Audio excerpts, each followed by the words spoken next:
Hi, I'm Betsy Ross. If thee doesn't know it, I was born January 1st, 1752 in Philadelphia. Thou is famous for making the contribution of the original American flag.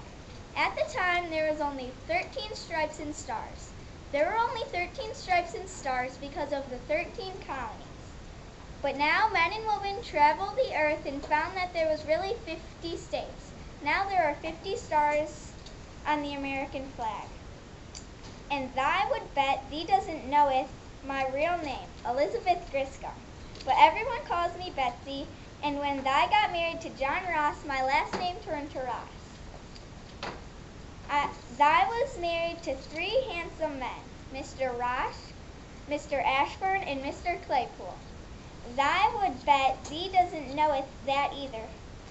My favorite things to do are sew and cook, of course. Thou used to cook with my mother, but now I cook for my husband.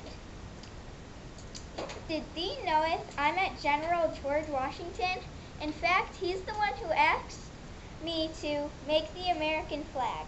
And when he showed me the design of the American flag, I saw he had 6 pointed stars. But my mother taught me how to make 5 pointed stars, and I showed him a 5 pointed star, and he loved it.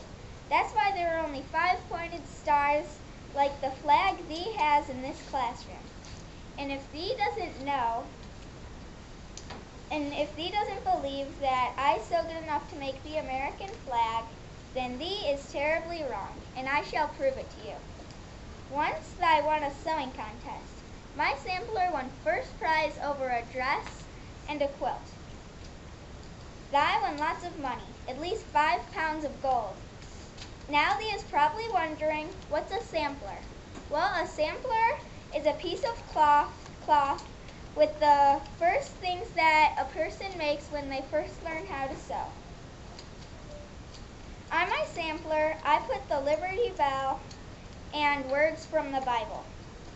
Everyone thinks that thou is the best sewer in Philadelphia, but thou doesn't have the best life. My first husband died, then my second husband died, but at least I married John Claypool. He's the man that I am married to now. And thou knows that thee doesn't know that I'm a person called a Quaker. I married John Ross even though he wasn't a Quaker. But my parents also didn't want me to marry him, but I loved him, so I married him anyway.